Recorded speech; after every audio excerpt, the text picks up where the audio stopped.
आज का विषय थोड़ा सा टेक्निकल है, इसलिए थोड़ा सा कठिन होगा, लेकिन रोचक है।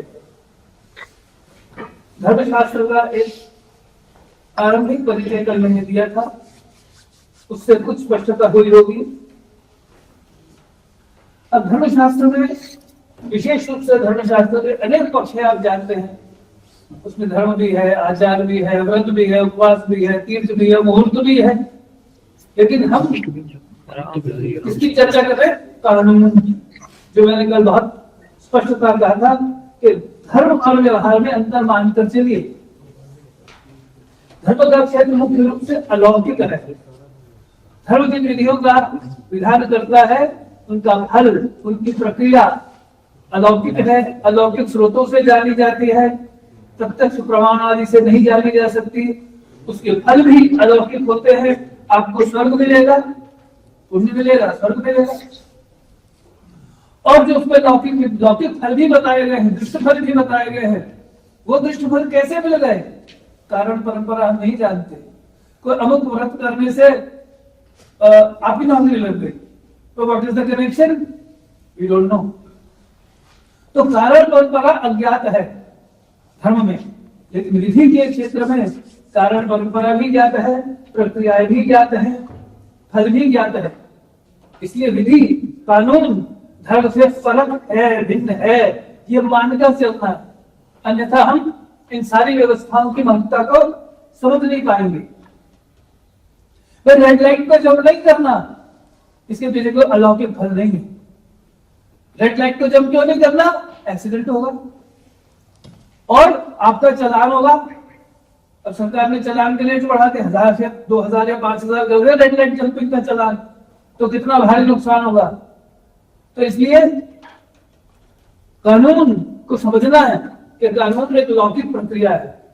इसको बिना समझे हम आज के विषय को नहीं समझ सकते। जितने भी विधान विधि शास्त्र के क्षेत्र में आ रहे हैं वो लौकिक है, इसलिए उनकी लौकिकता को समझना और उनके लौकिक कारणों को समझना, उनके लौकिक फलों को समझना, यही मुख्य अनुसंधान का विषय है। आगे चले थोड़ा। ये मैंने बताया कि मैं किन बिंदुओं को लेकर चलूंगा। 7 बिंदुओं को लेकर मैंने व्याख्यान की संरचना की है। नेक्स्ट, अगला।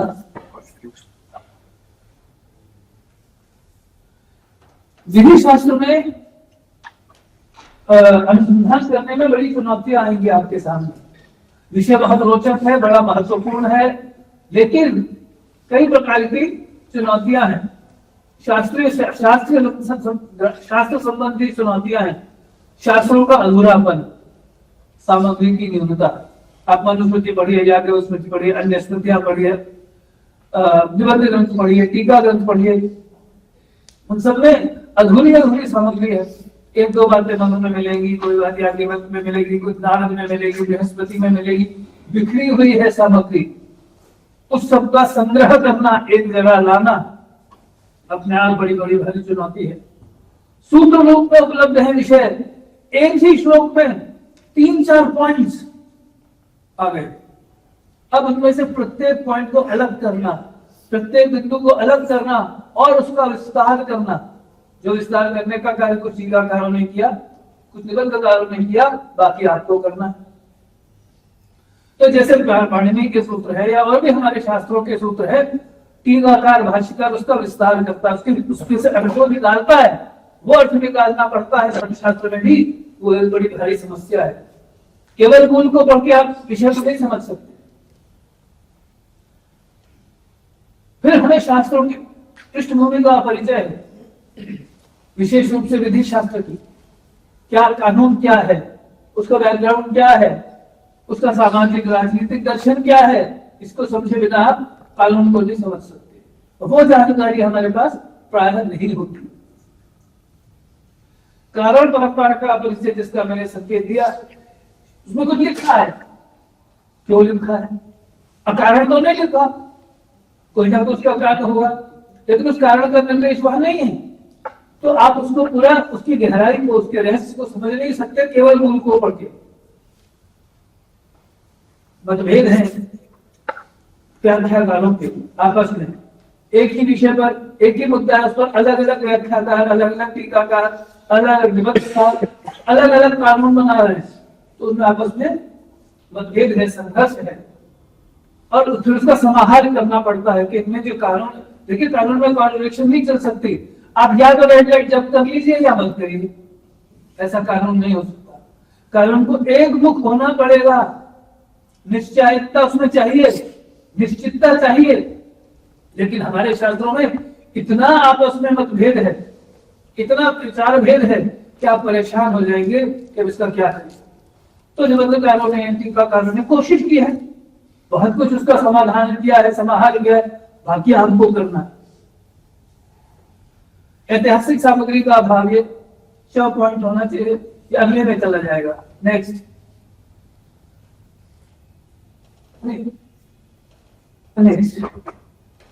इससे व्यापक चुनौतियां और क्या है, सामग्री की न्यूनता हिंदी भाषा में, संस्कृत के बिना और अंग्रेजी के बिना काम नहीं चलने वाला। इसलिए जो मैं तो कहता हूं विधि शास्त्रों में, जो अब आधुनिक समय में संस्कृत के किसी विषय का भी अध्ययन कर रहा है, उसको आधुनिक विषय से उसको जोड़ना पड़ेगा। और सौभाग्य कहो दुर्भाग्य कहो, अधिकांश सामग्री अंग्रेजी में है, तो संस्कृत के छात्रों के सामने एक चुनौती ये भी है कि अंग्रेजी का अभ्यास भी वो करें। रोज अखबार ही पढ़ो, अंग्रेजी का अखबार पढ़ो, या अपने विषय से संबंधित पुस्तक जो अंग्रेजी में लिखी है, विषय आपको आता है, अब केवल शब्दावली पकड़नी है, तो वो काम करना होगा। अब कानून 3-4 हजार वर्षों की हम बात कर रहे हैं, इतिहास के क्रम की बात कर रहे हैं, तो उसमें बहुत कुछ बदलाव आए हैं। क्या इसकी ऐतिहासिक पृष्ठभूमि थी हमें मालूम नहीं। हम संस्कृत जानते हैं, जब इतिहास नहीं जानते, हम आर्कियोलॉजी नहीं जानते, हम कल जो सब मंदिरों के बारे में बता देते, इंस्क्रिप्शंस, एपिग्राफी हम नहीं जानते, तो सब विद्याओं को थोड़ा थोड़ा, ऐसा नहीं करने नहीं आती तो कोई बड़ा कष्ट हो जाएगा, धीरे धीरे शनै शनै। पीएचडी करनी है, 5 साल का समय है, तो उसमें तैयारी करने का पूरा आपके पास अवकाश है। तो इतिहास को पढ़ना होगा, इतिहासकारों से संवाद स्थापित करना होगा, फिर कानून का विषय तो विधि विशेषज्ञों से भी संवाद स्थापित करना होगा, आधुनिक विधि का अध्ययन करना होगा। उसके बिना आप कानून में कैसे शोध करेंगे। मनु ने ये कहा, याज्ञवल्क्य ने कहा, अमुक टीकाकार ने ये कहा, इतने से काम नहीं चलने वाला। आज के समय में उसकी क्या उपयोगिता है। संस्कृत में लिखा है वो, लेकिन विषय आधुनिक है, इसको समझना। कानून एक आधुनिक विषय है, विधि शास्त्र एक आधुनिक विषय है, संस्कृत में लिखा होने से वो प्राचीन नहीं हो जाता। फिर नए ग्रंथों की खोज बहुत हो गया, पिछले 200 वर्षों में संस्कृत विधि कानून पर बहुत काम हो गया। कोई ऐसा ग्रंथ नहीं बचा जिसका अनुवाद नहीं हुआ, कोई ऐसा ग्रंथ नहीं बचा जिस पर व्याख्याएं नहीं हुई, कोई ऐसा ग्रंथ नहीं बचा जिसको कोर्ट कचहरियों ने यूज नहीं किया। तो सब कुछ लगभग हो चुका, अब क्या करें। तो नए ग्रंथों की खोज, मूल ग्रंथों की खोज, क्षेत्रीय पोथी खानों का प्रयोग, जो हमारे राजस्थान में, गुजरात में, केरला में ऐसे बहुत से शासक रहे हैं जो पिछले 200 वर्षों में भी हिंदू विधि का प्रयोग करते रहे, उनके यहाँ वो डॉक्यूमेंट्स सारे उपलब्ध हैं। वो आपको खोजने हैं, हमें खोजने हैं। आपको क्या, हमें, मैं भी उसी में शामिल हूँ, मैं भी उस खोज की प्रक्रिया का हिस्सा हूं। एक संस्कृत भाषा, अंग्रेजी, राजस्थानी, गुजराती, मराठी, कन्नड़ में बहुत सामग्री है, मलयालम में बहुत सामग्री है। तो अगर कोई संस्कृत का ऐसा छात्र जो उस तब तक स्थानीय भाषा को भी जानता है, तो उसको फायदा हो सकता है। इतर लिपियों का अध्ययन, नई बाल लिपियों की खोज, ये सब एक नई चुनौतियां हैं जिसको अब हम झेल रहे हैं, क्योंकि पुरानी पुस्तकों में बहुत काम हो चुका। आगे चलिए, इसको छोड़ दीजिए। हाँ, ये पहले कह चुका। आप जब विधि शास्त्र में शोध करने जाएंगे तो आपको पहले तो शास्त्र के विषय की पहचान होनी चाहिए।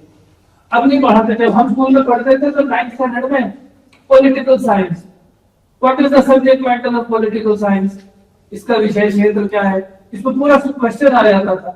What is the subject matter of economics, पूरा क्वेश्चन आता था, लॉन्ग टर्म क्वेश्चन था। 1978 में जब मैंने 11वीं का निकाल दिया, इस तरह के सवाल होते थे। लेकिन अब नहीं पूछते, अब एक अक्षर प्रश्न, एक पंक्ति में उत्तर, तो छात्र को पूरी समझ ही नहीं होती।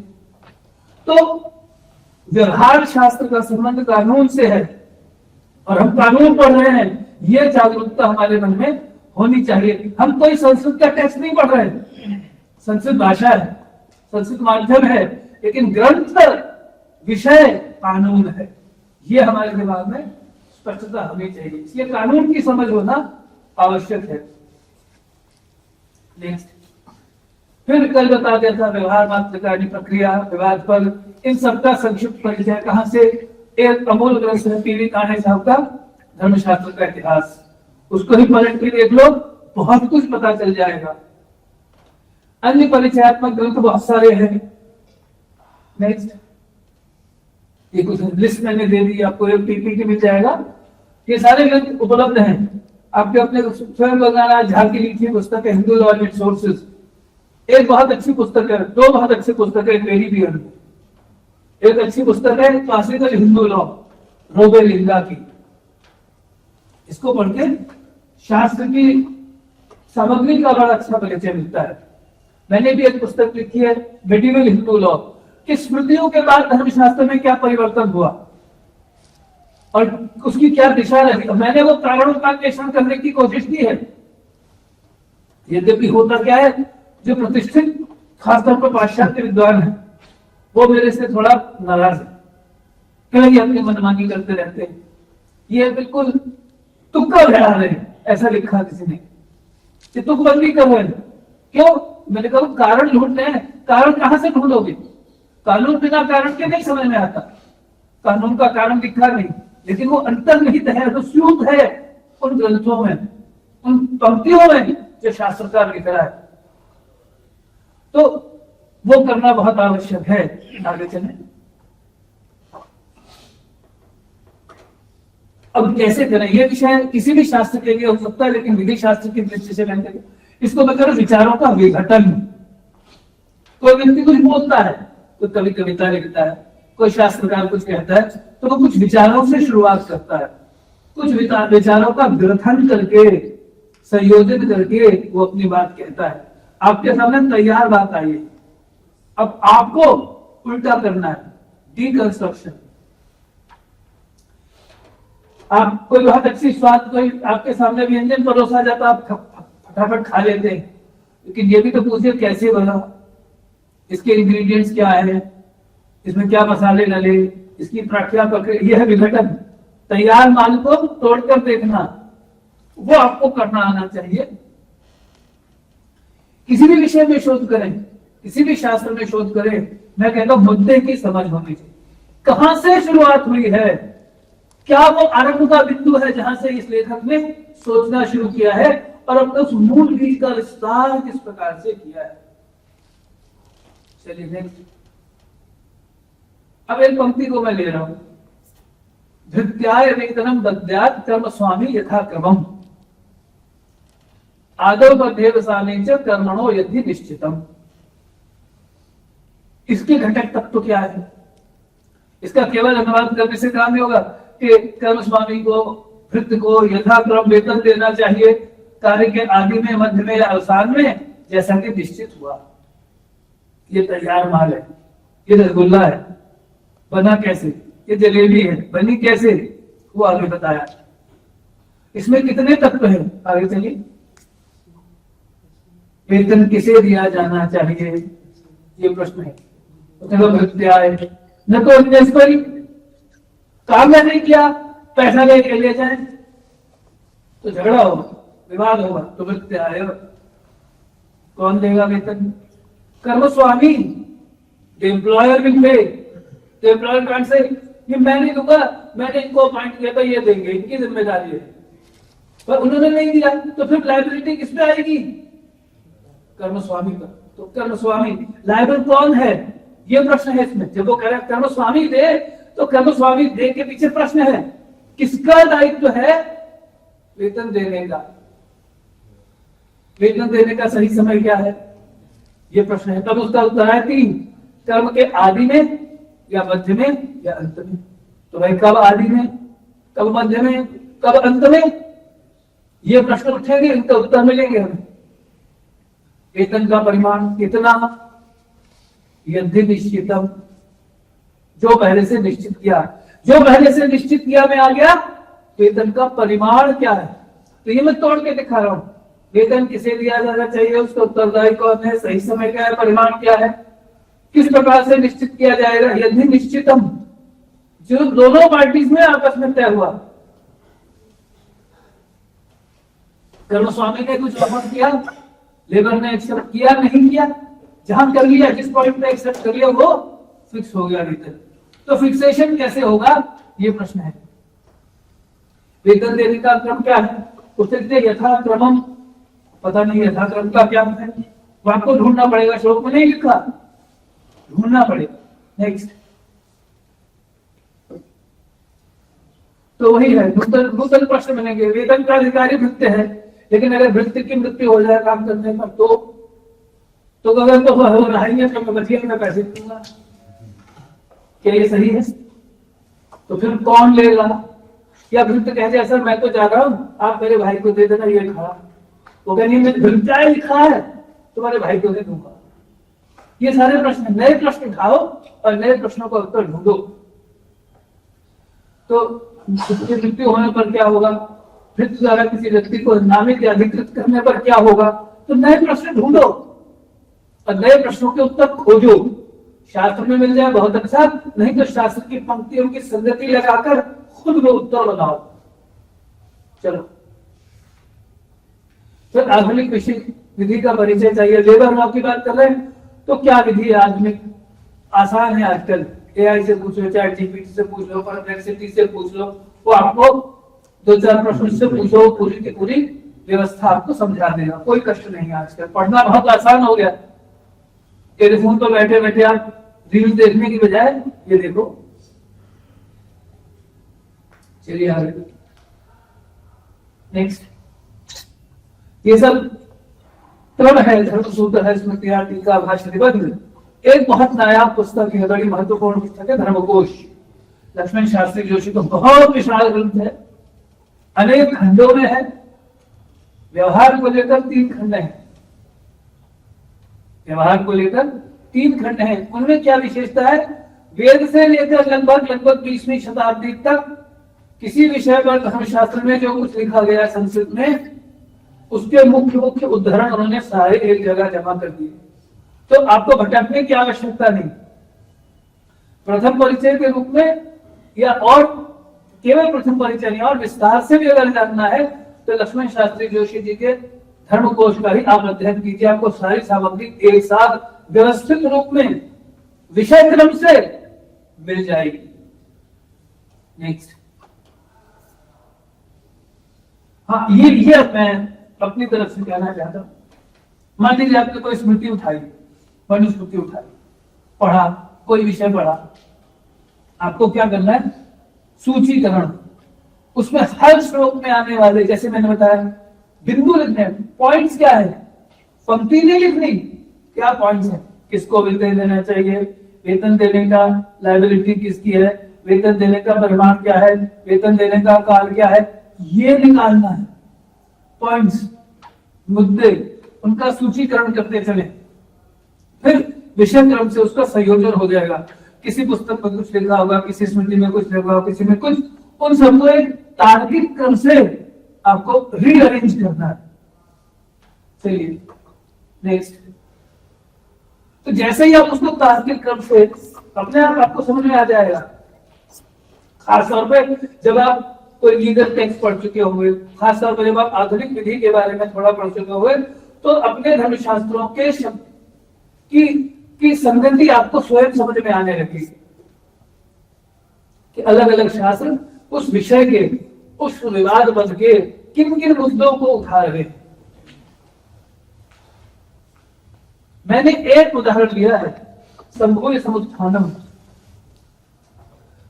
उसके लिए कौन कौन से पॉइंट्स मैंने बनाए?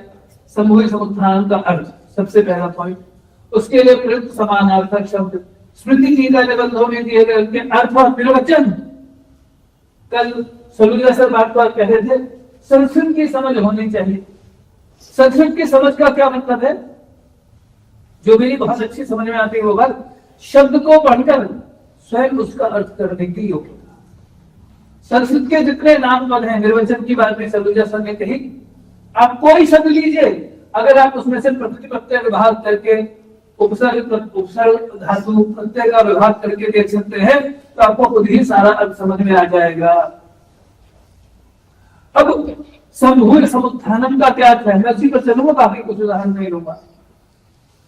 समवाय, संघ, समुत्थान या पार्टनरशिप के गठन के आधार, ये सेकंड पॉइंट। समवाय संघ पार्टनरशिप के गठन के लिए समवायों के पार्टनर्स के गुण दोष, ये पॉइंट बता रहा हूं, क्या मिल रहा है आपको संभूय समुत्थानम के अंतर्गत अलग अलग ग्रंथों में। नेक्स्ट, विभिन्न समवायों के बीच कार्य विभाजन, समवायों की कार्य प्रणाली और निर्णय लेने की प्रक्रिया, विपुलता पूर्वक अपने कर्तव्यों का निर्वहन करने का दायित्व, लाभ हानि का विभाजन, प्रमाद हानि के लिए व्यक्तिगत दायित्व, दैवी प्रकोप या राज प्रकोप के कारण क्षय के लिए दायित्व। नेक्स्ट, व्यसनों से रक्षा का दायित्व और संरक्षणकर्ता का विशेष अंश, निषिद्ध और अनादिष्ट, ये धर्म यज्ञ की बजाय निषिद्ध और अनादिष्ट कार्य से क्षति के लिए दायित्व, विवादों का समाधान, प्रवंचना का दंड और राजकीय हस्तक्षेप। नेक्स्ट, मृत सहोदधाई के अंश का उत्तराधिकार, कोई पार्टनर की डेथ हुई, क्या करें, उसका पैसा किसको मिलेगा, इत्यादि। समुदाय के ऋणों का भुगतान, संघ समवाय या पार्टनरशिप का विघटन, डिसोल्यूशन ऑफ पार्टनरशिप। जो कॉन्सेप्ट्स आज के कानून में मिलेंगे, सारे कॉन्सेप्ट्स हमारे यहाँ पहले से डेवलप है। अब मैं अभी एक बात बताऊंगा, एक कॉन्सेप्ट तो हमने 2000 साल पहले डेवलप कर लिया था, जो डेवलप हुआ अब जाकर 1990 में हिंदुस्तान और अमेरिका में और 2008 में इंडिया। तो जो कॉन्सेप्ट पार्टनरशिप को लेकर 2008 में हमारे देश में आया, 1990 में अमेरिका में आया, और नारायण स्मृति में, बृहस्पति स्मृति में कब से लिखा हुआ। पहचानना कि हमारी विधि व्यवस्था की विलक्षणता क्या है, ये भी समझना। नेक्स्ट, ये मैंने एक और आर्टिकल था, चलिए आगे चलाइए, विषय को छोड़ना पड़ेगा, समय नहीं है। और आगे तो जो परिवर्तन हुए हैं धर्मशास्त्र में, मनुस्मृति से लेकर 20वीं शताब्दी तक लगातार जो लेखन हो रहा है, लेखकों की दृष्टि कैसे कैसे बदल रही है, और वो किन बदलती हुई सामाजिक स्थितियों का प्रतिबिंबन करती है, ये समझना बहुत आवश्यक है। आगे हाँ, अब जैसे उदाहरण के लिए देखिए, मनुस्मृति से शुरू करते हैं। मनुस्मृति में जब संभूय समुत्थानम की चर्चा हुई, तो केवल ऋत्विजों के आपस में मिलकर तो यज्ञ याग अनुष्ठान करने और दक्षिणा के विभाजन की बात की। मनुस्मृति और कुछ नहीं कहती, संभूय समुत्थानम मतलब ऋत्विजों के नियम। लेकिन जैसे ही हम याज्ञवल्क्य पर आते हैं, तो वो ऋत्विजों के नियम से व्यापारियों के नियम बन गए। नारायण स्मृति में उसका बहुत अधिक विस्तार हुआ और नए नियम जोड़े गए, ऋत्विज तो गौण हो गए, वो है ही नहीं अपने व्यापार में।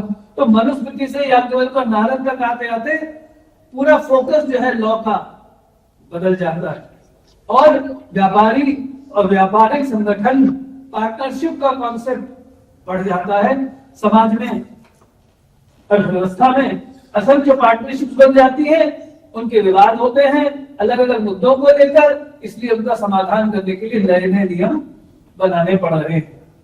तो इस तरह से डेवलप कैसे हो रहा है लॉ। आज का कानून आपको तैयार माल मिलता है, ये रहा एक्ट, पार्टनरशिप एक्ट, ये लिखा, पढ़ लो उसकी धाराएं और उसका अनुप्रयोग करो, उसको अप्लाई करो।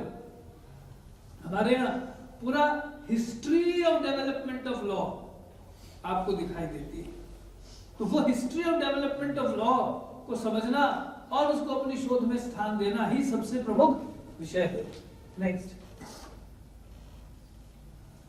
तो संभोग समुत्थानम का हर शब्द का व्याकरण पकड़ो, हर शब्द की समझना। सम उपसर्ग है, भू धातु है, लेप प्रत्यय है, मिलकर कुछ, फिर समुत्थान, सम उत्स्थानम, सम अच्छी तरह, उत ऊपर, स्थानम चढ़ना उठना।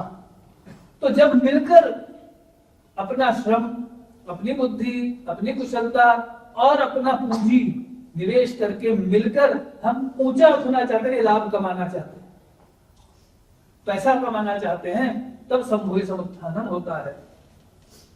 स्पष्ट लिखा है नारद स्मृति में, बड़ी प्रभृतयो यत्र कर्म संभूय कुर्वते, मिलकर काम करते हैं, तत् संभूय समुत्थानम व्यवहार पदम स्मृतम। वो क्या काम करते हैं मिलकर, बाहर रामनवमी के दिन भोजन खिलाने का काम नहीं करे रास्ता चलते लोगों को, या गुरु नानक की बदले पे पानी नहीं पिला रहे। ये कर्म कौन सा है, लाभार्थ कर्म है, प्रॉफिट मोटिव है। व्यवहार पदम स्मृतम, व्यवहार पदम का अच्छा, व्यवहार इति कानून मुकदमेबाजी पदम स्थानम, यह मया स्पष्टीकृतं। व्यवहार पदम नाम ते विषयाः ये राज्यकार्येषु राज्यसभासु कोर्ट मध्ये न्यायालये समुत्थाप्यन्ते। तो 18 विवाद पदानि सन्ति, 18 स्थानानि सन्ति विवादस्य, तेषां मध्ये एकं संभूय समुत्थानम, संभूय समुत्थानम अस्ति। भवतु अग्रे। नेक्स्ट, तो तीन चीजें, तीन चार मिलकर कार्य करने का क्या अभिप्राय है। प्रक्षेप शब्द देखो, आज प्रक्षेप का कुछ और अर्थ है, किसी ग्रंथ में कुछ जोड़ दिया वो प्रक्षेप है, लेकिन हमारे कानून में कानूनी टर्म्स को जानना, लीगल टर्म्स को जानना, प्रक्षेप का मतलब है जिसे आज इन्वेस्टमेंट कहते हैं, पूंजी का संनिवेश कहते हैं। तो तीन तत्व हैं, प्रक्षेप, कार्य विभाजन और अपने दायित्व का निर्वहन, तब जाकर संभूय समुत्थान का पूरा विषय बनता है। नेक्स्ट, अब देखो नारद ने आगे कह दिया, फल हेतु हो उपायेन कर्म संभूय कुर्वता, मिलकर काम करने वाले, कैसे संभूय मिलकर काम करने वाले, क्यों करने वाले, फल हेतु हो, फल के लिए, लाभ के लिए, और ऐसे रैंडमली कुछ नहीं कर दिया, नहीं, उपायेन व्यवस्थित रूप से। अब वो व्यवस्थित रूप कैसे होता है वो आगे बताएंगे। आधारभूतः प्रक्षेपः, उस पार्टनरशिप का बेसिस क्या है, उस समवाय का आधार क्या है, प्रक्षेपः, इनिशियल इन्वेस्टमेंट।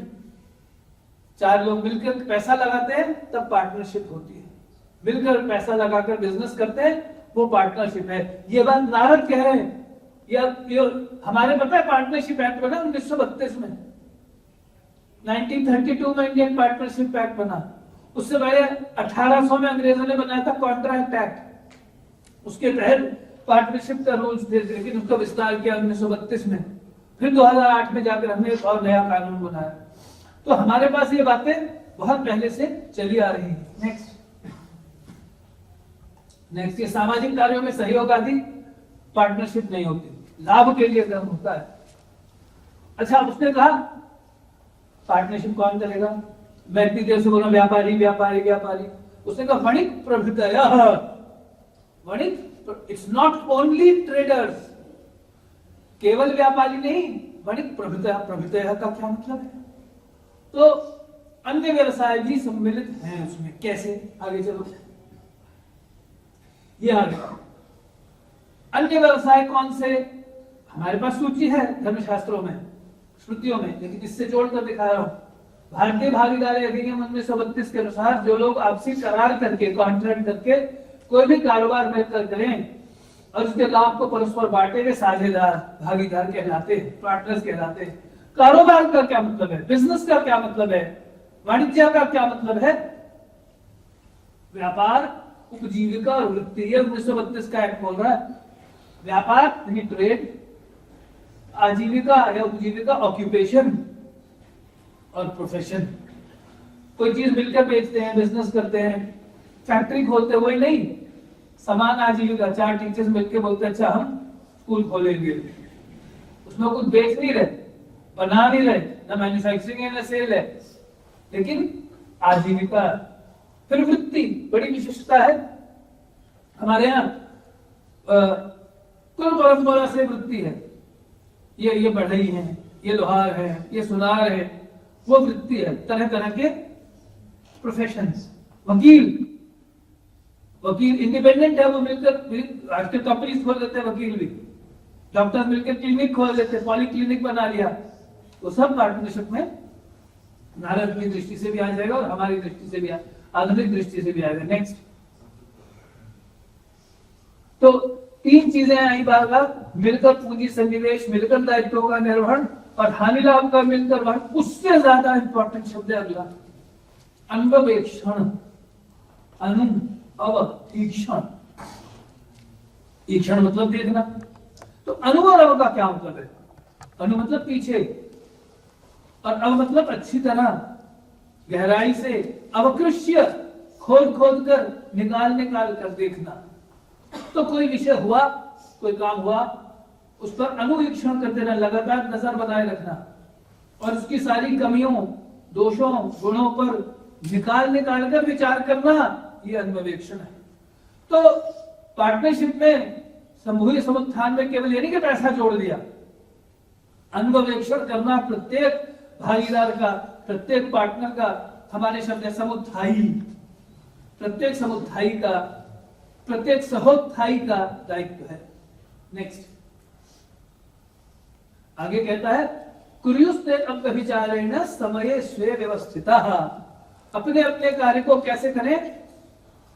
अव्यभिचारेण, बिना गलती के, सावधानी से, और समये स्वे व्यवस्थितः, अपना समय, जो उनका कॉन्ट्रैक्ट है उसके अनुसार जो आपको जिम्मेदारियां दी गई हैं, जो दायित्व दिए गए हैं, उनका अनुपालन करना प्रत्येक सहोत्थायी की जिम्मेदारी है। इसी बात को बड़ा इंटरेस्टिंग, एज इट इज, अब हम कब कह रहे हैं? भागीदारी अधिनियम 1932 की धारा 12 को प्रत्येक भागीदार कारोबार के संचालन में अपने कर्तव्यों का तत्परता पूर्वक पालन करने के लिए आबद्ध है। Bound, every partner is bound to attend diligently to his duties in the conduct of business. वही बात वो कह रहे, अन्वेक्षण करो। मैंने कहा सूत्र रूप में बोलता है हमारा शास्त्रकार, उसने अन्वेक्षण शब्द कह दिया। अन्वेक्षण का सारा मतलब क्या है? ये 12वां है। तो व्याख्या करनी पड़े, क्योंकि वो व्याख्या उसको अभिप्रेत है, वो व्याख्या उसके मन में है, वो भाव उसके मन में, तभी उसने उस शब्द का प्रयोग किया है। नेक्स्ट, अब ये बड़ा इंपॉर्टेंट चीज है। ये मैं कहता हूं जो 2008 में हमारे देश में, एक तो था पार्टनरशिप एक्ट 1932, एक आया limited liability act, limited liability partnership act 2008 में भी थोड़े दिन पहले। ये बड़ी महत्वपूर्ण चीज है। ये क्या कहता है? ये नारद ने हमारे उसको बात को कहा कि जितने भी पार्टनर्स हैं, एक है सामान्य पार्टनरशिप, एक है लिमिटेड लायबिलिटी पार्टनरशिप, जिसको LLP कह देते हैं। साधारण सामान्य पार्टनरशिप में क्या है? अगर आपने किसी के साथ मिलकर सामान्य पार्टनरशिप का गठन किया और आपको लॉसेस हो गए, मान लीजिए आपने कुछ उधार कर लिया, बैंकों से उधार कर लिया, तो आपकी व्यक्तिगत संपत्ति भी लायबल हो जाएगी। आपका घर जमीन बेचकर भी बैंक अपना पैसा ले सकता है। किसमें? ऑर्डिनरी पार्टनरशिप में। लिमिटेड लायबिलिटी पार्टनरशिप में क्या है? जितना मेरी इन्वेस्टमेंट है उसी के अनुपात में मेरी देनदारी है। तो बैंक मेरे घर पर, मेरी और प्रॉपर्टी पर हाथ नहीं डाल सकता। जितनी मेरी इन्वेस्टमेंट है उसी अनुपात से बैंक मुझसे पैसे ले सकता है। यह लिमिटेड लायबिलिटी पार्टनरशिप। ये कॉन्सेप्ट लिमिटेड लायबिलिटी कॉन्सेप्ट का पार्टनरशिप का कॉन्सेप्ट हमारे पास नारद में है। एक बार पढ़ दो।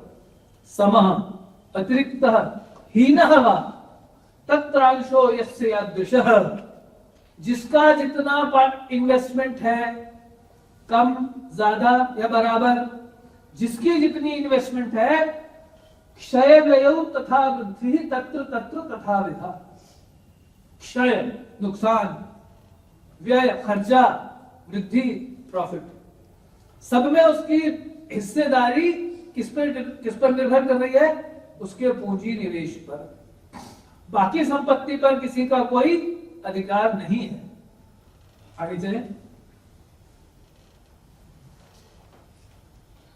सर, इस समय जो कंपनी बनाई जाती है, तो कंपनी अलग चीज है, उसकी लायबिलिटी जो जो बना रहा है उसके ऊपर नहीं होती। कंपनी अलग है, ये कंपनी नहीं है। अभी आएगी बात। एक कंपनी अलग होती है, ये है पार्टनरशिप फर्म। हमारे कंपनी का कॉन्सेप्ट नहीं है। कंपनी में दो चार लोग मिलकर काम करते, फिर बाकी सबसे पैसा ले लेते हैं, शेयर निकालते हैं, वो जॉइंट स्टॉक्स होते हैं। वो कंपनी अलग है, पार्टनरशिप अलग है। हम अभी पार्टनरशिप की बात कर रहे हैं। जहां तक मुझे मालूम है, हमारे यहाँ इस तरह से जनता से पैसा जमा करके अपने बिजनेस में पूंजी निवेश करना का कॉन्सेप्ट नहीं है। जो पैसा लगा रहा है वो पार्टनर है, उसको प्रॉफिट में हिस्सा बराबर का मिलेगा जितना भी उसका पूंजी निवेश है। जॉइंट स्टॉक कंपनी में स्ट्रेंजर्स पैसा इन्वेस्ट कर देते हैं। आपको पता चला वो अडानी के शेयर इतने कई लाख का हो गया, आपने एक खरीद लिया। अब आप एक शेयर खरीद के भी उस कंपनी के मालिक हो गए, लेकिन आप अडानी नहीं हो गए। लेकिन पार्टनरशिप में अगर अडानी ने जितने पैसे लगा उतने मैंने लगा दिए तो मैं अडानी हो गया। सर, अगर पार्टनरशिप में भी तो कंपनी ही बनेगी ना। उसकी कंपनी बनेगी, तो उसका नाम अलग है, उसकी स्ट्रक्चर अलग है, उसके तौर तरीके अलग है, उसके कानून अलग है। ठीक है, इसको और विस्तार से पढ़ लेंगे। ये आगे चलिए, और आगे तो बहुत पहले बहुत पीछे चले गए। और ये हो गया, और एक मिनट, हाँ यहाँ पर थे बस हम। तो ये साधारण पार्टनरशिप से कैसे भिन्न है? एक में लिमिटेड लायबिलिटी है, दूसरे में अनलिमिटेड लायबिलिटी है। नेक्स्ट। अब इसमें और विस्तार की संभावना है। आप शास्त्र की पंक्ति को पढ़ें और उससे मिलते जुलते जो आधुनिक विषय उससे जोड़ें। साझेदारी नियम, सीमित दायित्व साझेदारी नियम में भेद बताएं। कॉर्पोरेशन या जॉइंट स्टॉक कंपनी, वो कॉर्पोरेशन है, ये फर्म है। जो बड़ी बड़ी कंपनीज हैं वो कहलाती है कॉर्पोरेशन, और बाकी पार्टनरशिप्स। तो जॉइंट स्टॉक कंपनी में क्या, इसकी क्या स्ट्रक्चर है, उसकी क्या संरचना है, लिमिटेड लायबिलिटी पार्टनरशिप की क्या संरचना है, सामान्य पार्टनरशिप की क्या संरचना इत्यादि, ये सब आप विस्तार से उसमें लिखेंगे तो आपका विषय बहुत अधुनातन बन जाएगा, क्योंकि उसमें वो बहुत सारी बातें पहले से उपलब्ध है। फिर न्यायालय के निर्णय, विधि विशेषज्ञों की पुस्तकों और लेखों की चर्चा की जा सकती है, और ये दिखाया जा सकता है कि भारतीय विधि व्यवस्था में यथाप्रक्षेप दायित्व का सिद्धांत या अन्य सिद्धांत कितने महत्वपूर्ण है। नेक्स्ट। इससे क्या जरूरत है? हम शास्त्रकार हैं, हम तो शास्त्र के छात्र हैं, हम तो धर्मशास्त्र के छात्र हैं। इस सब की क्या जरूरत है? तो यही जरूरत है कि उससे आपका जो विषय है वो आधुनिक बनता है, सांप्रदायिक बनता है। संस्कृत के छात्रों का हम क्या करें, हमारे लिए क्या है, तुम्हारे लिए ये है ना। जो भी शास्त्र पढ़ रहे हो, साहित्य पढ़ते हो तो, काव्य पढ़ते हो तो, नाटक पढ़ते हो तो, उसको आज के दृष्टि से देखो। आज कोई काव्य पढ़ रहा है तो कैसे पढ़ रहा है, आज कोई काव्य शास्त्र पढ़ रहा है, लिख रहा है तो कैसे लिख रहा है, उसके लिए उससे संवाद स्थापित करो तो तुम्हारी सांप्रदायिक उपादेयता इमीडिएटली सिद्ध होती है। तो सांप्रदायिक उपादेयता होगी, आधुनिक और प्राचीन के मध्य संवाद होगा, जो हम बार बार हम संस्कृत के अध्यापक लोग अब कह रहे हैं कि जब तक एक सफल संवाद आधुनिक शास्त्र को देखो। संस्कृत एक भाषा है, हम भाषा से हम जुड़े हैं बड़े गहरे, क्योंकि उस भाषा के बिना हम उस शास्त्र को पढ़ नहीं सकते। लेकिन मैंने क्या कहा, भाषा के माध्यम से उस शास्त्र को पढ़ना है। शास्त्री इति शास्त्रम, शास्त्री जो उपदेश देता है, जो निर्देश देता है, जो बताता है, कोई नया ज्ञान देता है, तो वो ज्ञान महत्वपूर्ण है। भाषा कौन है? भाषा साधन है, लेकिन साध्य कौन है? विषय। तो विषय से जोड़ना बहुत महत्वपूर्ण है। नेक्स्ट, अब बहुत सारे नियम जो समूह समुत्थानम के विषय में हमारे शास्त्रों में मिलते हैं, जो बहुत कुछ आधुनिक है और बहुत कुछ पहले से सिद्ध है। एक शब्द आया, क्षयो हानि यदा दैव राज प्रदा भवे। जब देव या राजा के कारण क्षय या हानि हो, अब कानून है, एक एक शब्द पर लड़ जाएंगे कानून वकील कोर्ट में, एक एक शब्द पर लड़ाई होगी, क्योंकि हानि और क्षय दोनों का क्या मतलब है? दो शब्द क्यों दिए? अवश्य ही इनके अर्थ भिन्न भिन्न हैं। तो स्मृतिकार ने तो नहीं लिखा, लेकिन चंडेश्वर हैं एक विभाग रत्नाकर के लेकर, उन्होंने निबंध के लिए उन्हें लिखा, क्षय का अर्थ है मूल निवेशित धन की हानि,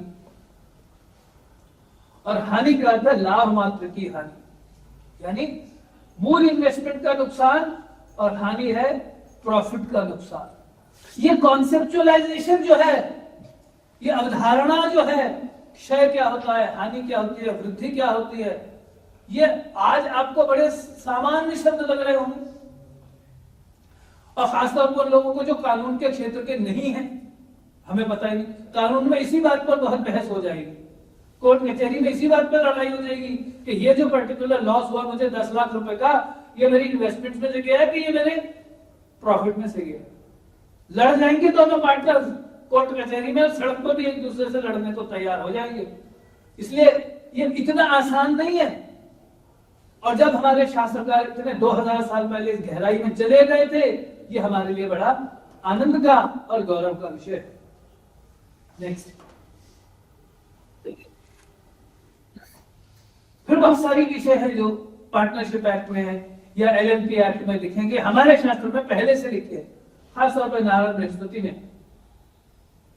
साझेदारों को, भागीदारों को, पार्टनर्स को सारे निर्णय मिलजुल कर चर्चा विमर्श करके लेने हैं, और उन सामूहिक निर्णयों का सबको अनुपालन करना है, ये दायित्व है। बहुमत के आधार पर निर्णय होगा। 4 पार्टनर्स हैं, 3 एक बात कह रहे, एक बात कह रहे, कौन सी चलेगी? जो 3 वाली। अगर 2-2 हो गए तब अलग होगा विषय, लेकिन जहां तक हो सके कंसेंसस से चलो, सारे मिलकर सहमति से चलो, और सहमति नहीं होता तो बहुमति से चलो। ये प्रिंसिपल आज आपको आसान लगता होगा, लेकिन जिन दिनों में ये डेवलप किया जा रहा है 2000 साल पहले, तब की कल्पना करो, तब क्या क्या विवाद आए होंगे, कैसे कैसे झगड़े हुए होंगे, और उनका समाधान करने के लिए शास्त्रकारों को क्या व्यवस्थाएं देनी पड़ी होंगी। आज भी जो कानून के छात्र होते हैं उनको पूरी हिस्ट्री पढ़नी पड़ती है, वो सिर्फ बेयर एक्ट पढ़ के काम नहीं होता। कानून के छात्रों को पूरी हिस्ट्री पढ़ाई जाती है, लेकिन वो हिस्ट्री आधुनिक कानून की हिस्ट्री होती है।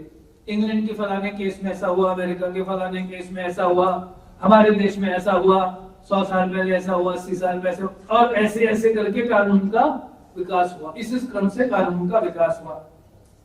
तो वो क्रमिक इतिहास बड़ा महत्वपूर्ण है।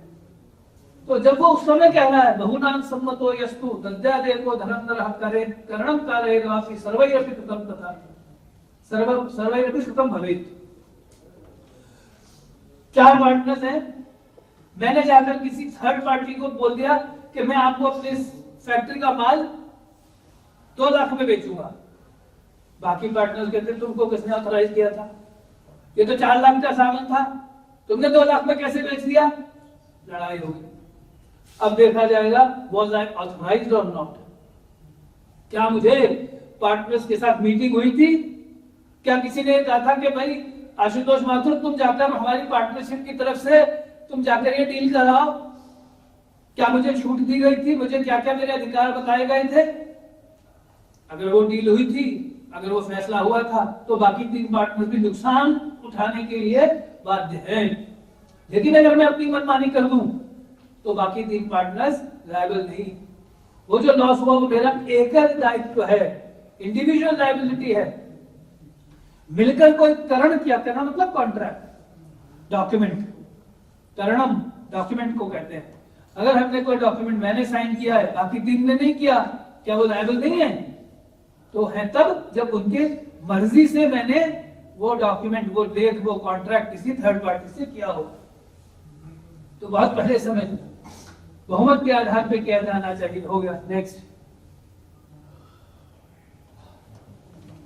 भारतीय भागीदारी अधिनियम 1932 की धारा 12 कारोबार से संसक्त मामूली बातों, ये इंटरेस्टिंग है जो आज के कानून ने कहा, मामूली बातों के बारे में उद्भेद, किसी भी मतभेद का विनिश्चय भागीदारी के बहुमत से किया जा सकेगा। ऐसे ही सीमित भागीदारी अधिनियम 2008 की प्रथम अनुसूची की 8वीं प्रविष्टि में लिखा है, सीमित दायित्व भागीदारी के सब विषयों का निर्धारण बहुमत से किया जाएगा। तो मेजॉरिटी डिसीजन विल प्रिवेल। ये कानून आज के कानून ने जब रिकॉग्नाइज किया है तो हमारे यहाँ ये 2000 साल पहले रिकॉग्नाइज हुआ है। नेक्स्ट, अब देखिए बहुत महत्वपूर्ण है, अभी हमने देखा था अन्वेषण करना आवश्यक है। कोई पार्टनर ये कह सकता मैं तो 1 हफ्ते के लिए छुट्टी जाना, तुम देखते रहना, या मैं ध्यान नहीं दे रहा, मैं यहाँ बिजी हो गया, मैं दूसरे दोस्तों के साथ जा रहा हूं। नथिंग, आपको अपने काम पे ध्यान देना, जो जिम्मेदारी आपको दी गई है आप उससे बच नहीं सकते। इसलिए अगर कोई पार्टनर कोई गलत काम कर दे, एक तो कहा था कॉन्ट्रैक्ट गलत, अब उससे भी आगे चले प्रतिषिद्ध कार्य कर दे, पार्टनर, बाकी पार्टनर्स कह रहे हैं ये काम आपको नहीं करना, फिर भी मैं कर दूं, या उन्होंने उस कार्य को करने के लिए मैं संदिष्ट नहीं हूं, यानी असंदिष्ट मतलब अनिर्देशित, नॉट डायरेक्टेड, नॉट ऑथराइज्ड, ऐसा मैं कोई काम कर दूं, या प्रमाद से मैं धन की अपनी पार्टनरशिप का कोई नुकसान कर दूं, तो मेरा एकल दायित्व होगा, सबका दायित्व नहीं होगा। इसी क्रम में आएगा अब जब प्रतिषिद्ध आया और असंदिष्ट, यानी बाकी सब पार्टनर्स की जिम्मेदारी है कि वो सजग रहें, और अगर कोई पार्टनर गलती करने जा रहा है तो उसको रोक दें, प्रतिषेध करें।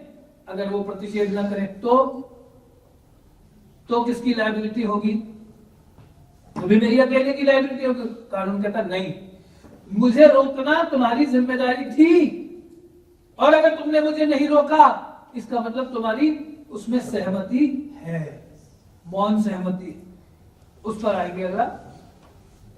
नेक्स्ट, ये आया, ये शब्द आज की भाषा है, निहित गर्भित सहमति या विवक्षित प्राधिकार।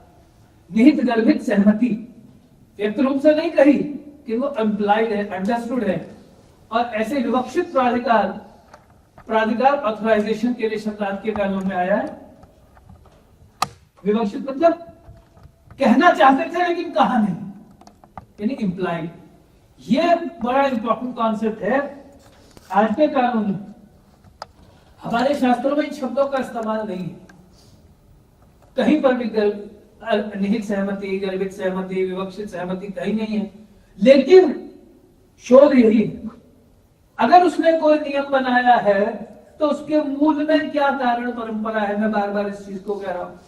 तो अगर वो कह रहा है प्रतिषेध करना तुम्हारी जिम्मेदारी थी और प्रतिषेध नहीं करोगे तो तुम्हारी लायबिलिटी होगी, इसका मतलब तुमने मुझे रोका नहीं, तुम्हारी गर्भित निहित सहमति है। तो ये गर्भित निहित सहमति का कॉन्सेप्ट हमारे धर्मशास्त्र में है, यद्यपि वो शब्दों में कहा नहीं गया। उस कॉन्सेप्ट को निकालना शोध है। नेक्स्ट, हाँ ये हो गया। नेक्स्ट, तो सब अन्य गलत काम करने वाले को रोकना जिम्मेदारी है, नहीं रोकते तो दोष के कारण पूरे समवाय की हानि होगी, एकल दायित्व नहीं माना जाएगा। ये इसी बात को कह रहा है। नेक्स्ट, ये मैंने बता दिया, देवराज होगा तो विवादों का समाधान कैसे होगा? पार्टनरशिप कॉन्ट्रैक्ट के बेसिस पे, साझेदारी एक संविदा के आधार पर होती है और भले लोगों की आपस की बात महत्वपूर्ण हो। वाणी का महत्व है, मनस्य नियत नहीं होना, एक ही होना है। इसलिए जो आपने फैसला किया है आप उससे बंधे हुए। इसलिए पार्टनरशिप में, साझेदारी में, समुत्थान में आपस में ही बैठकर विवादों का फैसला करना है। जहां तक हो सके थर्ड पार्टी इंटरवेंशन नहीं चाहिए, बाहर के किसी व्यक्ति का हस्तक्षेप, कानून का हस्तक्षेप भी नहीं चाहिए, राजा का हस्तक्षेप भी नहीं चाहिए। As far as possible you sort out your matters amongst yourselves, आपस में बैठकर फैसला करो। ये बहुत बड़ी छूट पार्टनरशिप एक्ट भी देता है और हमारा नियम भी यही देता है। आगे चलिए, इससे पहले वाले को थोड़ा परीक्षकः साक्षिणः एव तयेव उक्तः परस्पर, वो पार्टनर जो हैं, वो जो समुदायी हैं, वही परीक्षक हैं, वही साक्षी। बाहर के लोगों की जरूरत नहीं है पार्टनरशिप के विवादों का समाधान करने में। नेक्स्ट,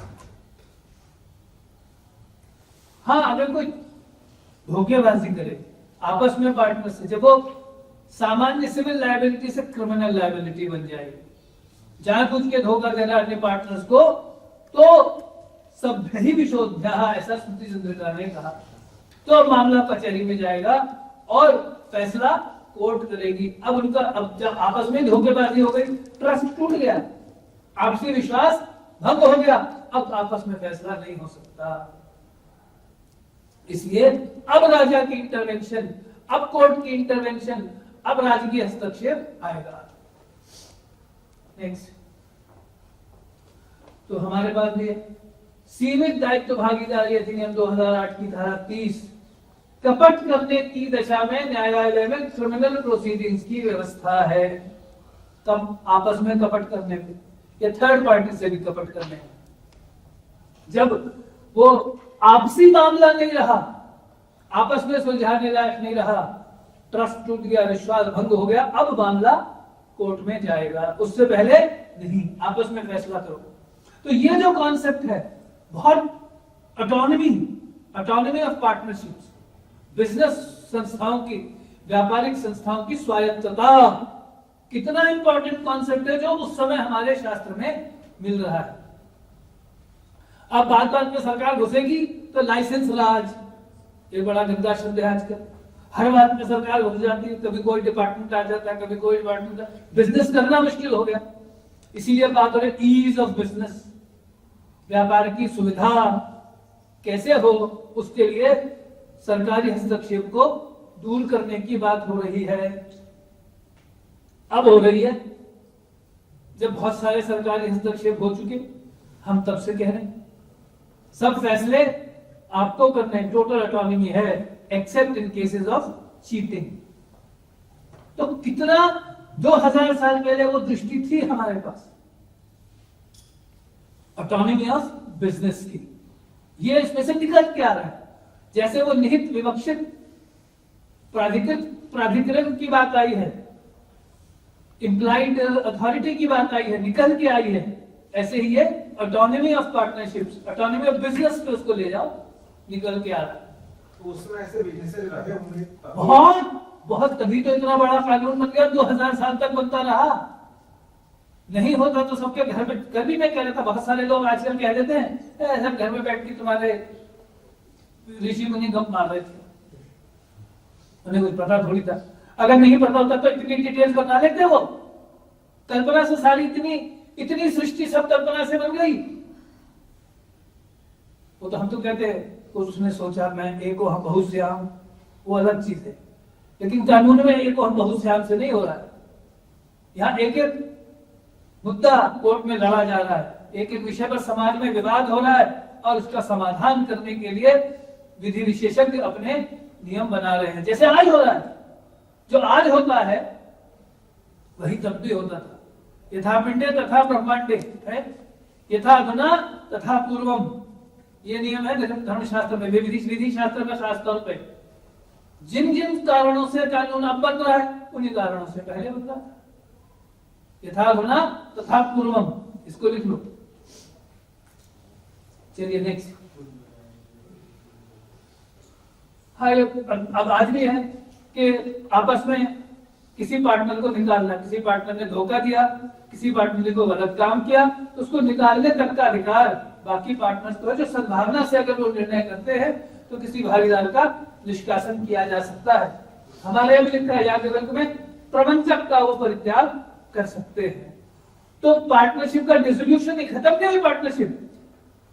अनेक पार्टनर में से एक को निकालना है, उसकी क्या प्रक्रिया है। नेक्स्ट,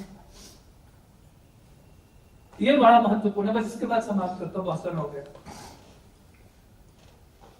एक बड़ी महत्वपूर्ण पंक्ति है, ये किस संदर्भ में आ रहा है कि पार्टनर हैं, साझेदार हैं, उन्होंने बिजनेस किया, उनको लोन चाहिए। लोन कैसे लेंगे, लोन की टर्म्स क्या हैं, या जो भी बिजनेस व्यापार की टर्म्स एंड कंडीशंस क्या हैं। कहता है देशस्थित्या प्रदातव्यम ग्रहीतव्यम तथैव, ऋण का आदान प्रदान कैसे होगा, देशस्थित्या। इसका मतलब क्या है, ये बड़ी महत्वपूर्ण बात है, बड़ा महत्वपूर्ण कॉन्सेप्ट है ऑटोनॉमी के लिए। जो भी उस स्थान की बिजनेस की, व्यापार की अपने रीति रिवाज रूढ़ियां हैं, उनके अनुसार हो। फिर ऑटोनॉमी, कानून सरकार नहीं बना रही, कानून किससे बन रहा है, जो समाज में प्रचलित है, जो उस बिजनेस ग्रुप में प्रचलित है, उसके आधार पर ही सब फैसले होंगे। और हम क्या कहते हैं, भारतीय भागीदार अधिनियम 1932, usages and custom of trade, ये शब्द है, व्यापारिक व्यवसाय की प्रथाएं और रूढ़ियां। और 1902 में तो कहा कई स्थितियों में कानून की अपेक्षा स्थानीय रीतियां और रूढ़ियां ही अधिक प्रभावी होंगी। तो यहां तक हमारा धर्मशास्त्र जा चुका है। इस चीज को ढूंढना, समझना, एप्रिशिएट करना और लोगों के सामने लाना, यही धर्मशास्त्र में शोध का मुख्य विषय है। धन्यवाद।